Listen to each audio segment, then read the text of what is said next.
नमस्कार साथियों, जैसा कि आप लोगों ने थंबनेल में देख लिया होगा कि राज सर के द्वारा बिहार गौरव बैच की पहला डेमो क्लास लिया गया था। तो उसी डेमो क्लास की मैंने आपके लिए शॉर्ट नोट्स तैयार किए हैं जो आपके लिए काफ़ी ज़्यादा इंपॉर्टेंट रहेंगे। तो आप सभी का स्वागत है इस धांसू सी क्लास में, और बहुत ही कम समय में मैं आपकी 1 से सवा घंटे की जो क्लास थी वो कराने वाला हूँ, जो कि आपकी शॉर्ट नोट्स के रूप में आपको प्रोवाइड कराई जा रही है। तो इसमें हम लोग साइंस के क्वेश्चनों पर चर्चा करेंगे। साइंस के टॉपिक में सर ने सबसे पहले आपको पढ़ाया था भौतिक राशियाँ। भौतिक राशियों में आपको पूछा जाए तो हम फिजिकल क्वांटिटी बोलते हैं, और ये दो प्रकार की होती हैं। एक होती है सदिश, है ना, और एक होती है अदिश। सदिश होती है हम बोलते हैं वेक्टर, और अदिश जो होती है बोलते हैं स्केलर। ठीक है। अच्छा, जो आपकी सदिश राशि होती है ये दिशा सहित होती हैं, जबकि अदिश राशियाँ जो होती हैं वो दिशा रहित होती हैं। एग्जाम्पल देख लीजिए एक दो। जैसे कि आपको पता है कि बल, विस्थापन, त्वरण और वेग ये सदिश राशियों के उदाहरण हैं, और अदिश राशियों के उदाहरण ऊर्जा, कार्य, चाल और विद्युत धाराएं। हालांकि और भी हैं, लेकिन सर ने आपको इतने ही कराए थे, तो आप लोग इतने याद रखिए। ज़्यादा अपने दिमाग में बोझ डालने की ज़रूरत नहीं है। जितना हो सके उतना अच्छे से पढ़िए और बेटर पढ़िए। ठीक है। तो जैसा कि आपसे क्वेश्चन अगर पूछा जाए तो कैसे पूछा जाएगा? पूछा जाएगा निम्न में से कौन सी सदिश राशि नहीं है। तो इनमें से 3 ऑप्शन दे देगा आपको, और एक ऑप्शन इसमें से उठा के दे देगा। तो इसका सही आंसर क्या हो जाएगा? ऊर्जा। ऊर्जा एक अदिश राशि है, जबकि बल, विस्थापन और त्वरण ये क्या है? आपकी सदिश राशियां हैं। तो इसी प्रकार से क्वेश्चन बनेगा। नेक्स्ट आपसे पूछे, अब हमारे जो मूल मात्रक हैं वो 7 हैं। मूल मात्रक कितने आप सभी को पता है? 7 हैं। अच्छा, छात्रों को अक्सर ये भूल जाते हैं कौन कौन से मूल मात्रक हैं। तो मैंने एक छोटी सी ट्रिक बनाई है, उसको देख लीजिए। जैसे 10वीं लापता, ये ट्रिक है हमारी 10वीं लापता के नाम से आप लोग इसे याद कर सकते हैं। 10 से हो गया आपका द्रव्यमान, ठीक है। 7 से हो गया आपका समय, 20 से हो गया आपका विद्युत धारा, ला से हो गया आपका लंबाई, पा से हो गया पदार्थ की मात्रा, और ता से हो गया आपका तापमान। तो ये हमारी 7 मौलिक मूल मात्रक हैं। ठीक है। अच्छा, अब इनके मात्रक देख लेते हैं। जैसे लंबाई का मात्रक आप सभी लोग जानते हैं क्या होता है? मीटर होता है। द्रव्यमान का मात्रक किलोग्राम होता है। समय का मात्रक सेकंड होता है। ताप का मात्रक केल्विन होता है। विद्युत धारा का मात्रक एम्पियर होता है। विद्युत पदार्थ की मात्रा क्या होती है? मोल। और इसको भी याद करने की ट्रिक है मामा अनमोल। नेक्स्ट आपसे पूछे ज्योति तीव्रता, इसका मात्रक क्या है? कैंडला। इसको भी याद करने की, ज्योति लाई कैंडल। इस प्रकार से आप लोग इसको भी याद रखते हैं। लेकिन मूल मात्रक कौन कौन से हैं ये आपको याद हो गया होगा आई थिंक।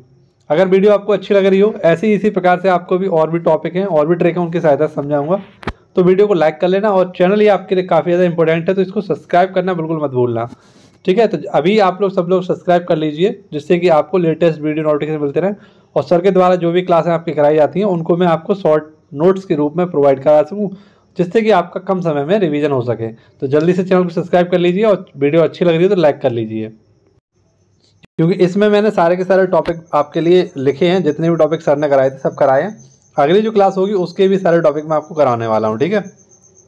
1 मोल बराबर कितना होता है? तो 6.022 10⁻23। ये एक एवोगाद्रो संख्या भी होती है, 1 मोल की इकाई होती है। ठीक है। यहाँ पर 2 पूरक राशियाँ होती हैं, आप सभी को पता है। 2 पूरक राशियाँ भी होती हैं, एक होता है तलीय कोण, एक होता है ठोस कोण। तलीय कोण का जो मात्रक होता है वो होता है रेडियन, और ठोस कोण का मात्रक जो होता है स्टेरेडियन। ठीक है।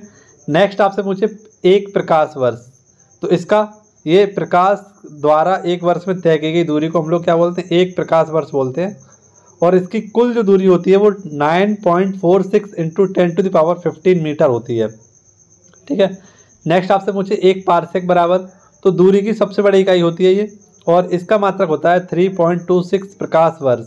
ठीक है। ये आपका रखना है। बहुत बड़ी बड़ी इकाइयाँ हैं ये, आप लोग अनुमान भी नहीं लगा सकते, इतनी बड़ी बड़ी इकाइयाँ हैं। 1 मील की अगर हम बात करें तो 1.6 किलोमीटर होता है 1 मील में, है ना। नेक्स्ट आपसे पूछे 1 नॉटिकल मील में कितना होता है? तो 1.5 किलोमीटर।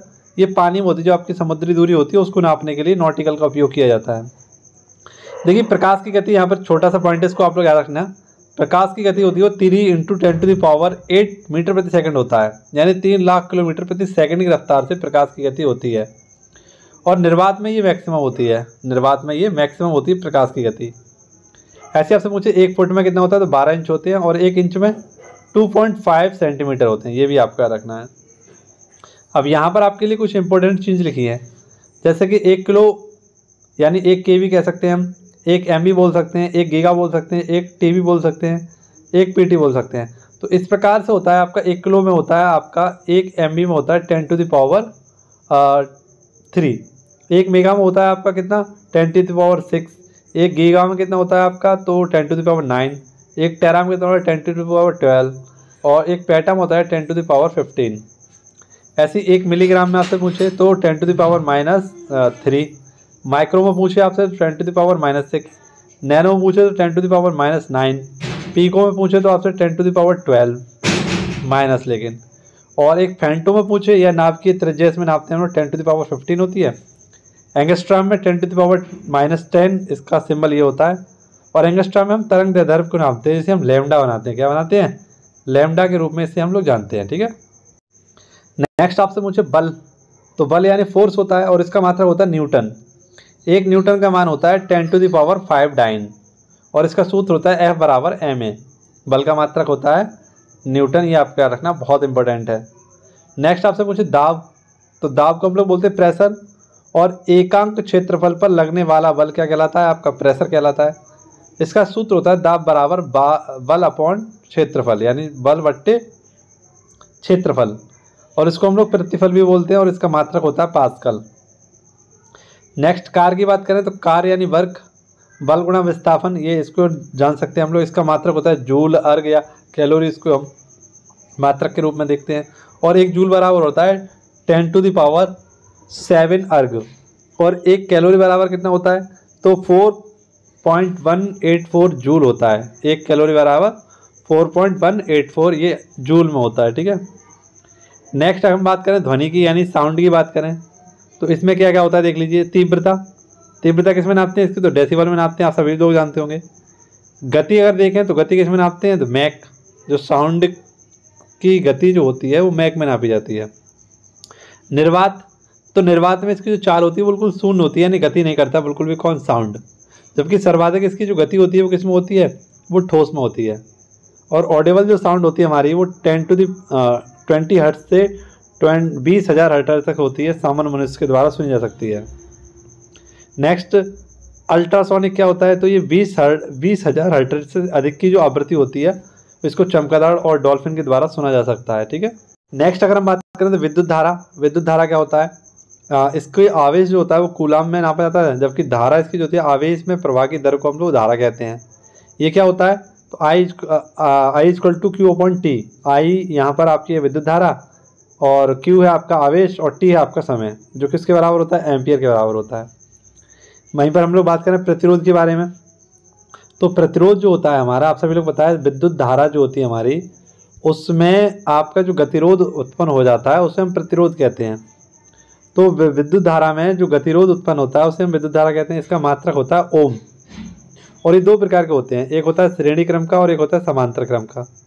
श्रेणी क्रम में इस प्रकार से ये जोड़े जाते हैं 1 + R + 2 + R3। और जो समांतर क्रम होता है इसमें कैसे इस प्रकार से जोड़ते हैं, जैसे 1/1R या +1/R2 +1/R3, इस प्रकार से होता है। ऐसे ही आपसे पूछो ओम का नियम, तो ओम का नियम क्या होता है? V = IR, इसको हम लोग बोलते हैं। अगर परिभाषा देखें तो ओम के अनुसार किसी चालक में प्रभावित होने वाली धारा की प्रबलता के सिरों पर लगाए गए विभवांतर के समानुपाती होता है, तो इसे हम लोग क्या बोलते हैं? ओम का नियम कहते हैं। ठीक है। नेक्स्ट आपसे पूछेगा शक्ति या पावर, इसका मात्रक होता है वाट और एक अश्व शक्ति बराबर होता है 746 वाट। रेडियो सक्रियता की बात करें तो इसका मात्रक होता है बैकुरल या क्यूरी से हम बोलते हैं, और मैडम क्यूरी के द्वारा ही आपका रेडियम की खोज की गई थी। ठीक है। जो सड़क पर रात में लाइटें चमकती हैं उसमें रेडियम होता है, जिसकी खोज मैडम क्यूरी ने की थी, जिसके लिए उन्हें नोबेल पुरस्कार भी मिल चुका है। ठीक है। नेक्स्ट आपसे पूछेगा लेंस की क्षमता, तो लेंस की क्षमता को किसमें नापते हैं? डायोप्टर में। इसका मात्रक होता है डायोप्टर और सूत्र होता है इसका P = 1/F। F = क्या होता है? Focus length. ठीक है, ये होता है फोकस लेंथ, F = होता है। अच्छा, क्वेश्चन कराया था यदि फोकस दूरी 200 सेंटीमीटर है तो लेंस की क्षमता कितने डायोप्टर होगी? तो सबसे पहले यहाँ पर एक नियम होता है, डायोप्टर के लिए फोकस दूरी मीटर में होना अनिवार्य होती है। तो जो हमारी फोकस दूरी दी गई है वो 200 सेंटीमीटर दी गई है, इसको हमने मीटर में चेंज कर लिया, 2 मीटर हो गया। और सूत्र लगा दिया P = 1/F और इसका मात्रक आ गया आपका, जो आंसर आ गया वो 0.5 डायोप्टर आ गया। यहाँ पर 2 चीज़ याद रखने योग्य हैं, जैसे अवतल लेंस जो होता है इसे हम कॉनकेव कहते हैं, यह क्षमता, इसकी जो क्षमता होती है सदैव ऋणात्मक होती है। उत्तल लेंस की अगर हम बात करें तो उत्तल लेंस, इसे हम कॉन्वेक्स बोलते हैं, ये क्षमता सदैव, इसकी क्षमता जो होती है वो धनात्मक होती है। तो दोनों ही फैक्ट याद रखना, ऋणात्मक और धनात्मक। अवतल जो होता है इसकी क्षमता ऋणात्मक होती है और जो उत्तल होता है इसकी धनात्मक होती है। ठीक है, नेक्स्ट अगला पॉइंट था हमारा ओजोन की सांद्रता। तो ओजोन की सांद्रता जो होती है इसका मात्रक होता है डॉप्सन। ठीक है, और समताप मंडल में ये ओजोन लेयर आपकी पाई जाती है। इसका कार्य जो होता है वो सूर्य से आने वाली परावैंगनिक किरणों को रोकना इसका कार्य होता है, जिससे आपका त्वचा कैंसर से बचाव होता है। इसके छिद्र की खोज की थी फोरमैन ने, आप सभी लोग जानते हैं। और एक मॉन्ट्रियल प्रोटोकॉल हुआ था 16 सितंबर 1987 को ओजोन परत के संरक्षण के लिए, और इसमें रोक लगाई गई थी CFC गैस। CFC गैस किससे निकलती है? क्लोरोफ्लोरो जो कार्बन होता है ये आपका किससे निकलता है? रेफ्रिजरेटर और AC से निकलता है, क्योंकि इसी में होता है आपका फ्रीऑन गैस भी होती है जो शीतलक के रूप में कार्य करता है। यहीं पर आवृत्ति की बात करें तो इसका मात्रक होता है हर्ट्ज। चुंबकीय फ्लक्स का मात्रक होता है वेबर, और इसी को हम लोग मैक्सवेल में भी कन्वर्ट कर सकते हैं। ठीक है, दोनों ही होते हैं। समुद्र की गहराई नापते हैं किसमें? फेदोमीटर में। ऊंचाई का मात्रक होता है अल्टीमीटर। वायु की गति एनीमोमीटर। आर्द्रता या नमी को नापते हैं हाइग्रोमीटर में। नेक्स्ट आपसे पूछे भूकंप की तीव्रता। भूकंप की तीव्रता जो होती है वो सिस्मोग्राफ या रिएक्टर में नापी जाती है। द्रव्य की सयांता विस्कोमीटर में। ध्वनि की तीव्रता फोनोमीटर में। और वायुमंडलीय दाब जो होता है वो हमारा बैरोमीटर में नापा जाता है। ऐसे ही आपसे पूछे क्या 1 गैलन बराबर कितना होता है? 1 गैलन जो आपने देखे होंगे मालगाड़ी में पेट्रोल वगैरह या पेट्रोलियम भर के जाता है आपका, तो वो गैलन में होता है। तो इसमें कितना होता है? 3.7 लीटर, 785 लीटर, ये होता है 1 गैलन बराबर। ठीक है, नेक्स्ट आपसे पूछे गुरुत्वीय त्वरण G, छोटी g होती है, इसका मान क्या होता है? 9.8 मीटर प्रति सेकंड स्क्वायर। और गुरुत्वाकर्षण नियतांक जिसे हम बड़ी जी बोलते हैं, इसका मात्रा कितना होता है या इसका मान कितना होता है? तो 6.67 × 10⁻11 याद रखना। और 1 पाउंड बराबर होता है 453 ग्राम। और 0 डिग्री सेंटीग्रेड बराबर कितना होता है? 273 केल्विन में और 32 फ़ारेनहाइट में होता है। ठीक है, तो ये आपकी रात वाली क्लास थी जो आपकी एक मास्टर क्लास के रूप में सर ने आपको कराई थी। इसका सेकंड पार्ट भी अगर आप लोग चाहें तो मैं ला सकता हूं। कमेंट बॉक्स में मुझे बताना कि आपको इसका सेकंड पार्ट चाहिए नहीं चाहिए। ठीक है, बाकी ये क्लास कैसी लगी कमेंट बॉक्स में मुझे बताना, और सेकंड क्लास जो आने वाली है उसके लिए कमेंट बॉक्स में मुझे बताना। ठीक है, उसके भी नोट्स फिर मैं आपके लिए प्रोवाइड बनाऊँ वीडियो शॉर्ट नोट्स आपको प्रोवाइड कराऊँ। ठीक है, तो चलिए मिलते हैं आपसे नेक्स्ट वीडियो में। धन्यवाद। जय हिंद, जय भारत, वंदे भारत।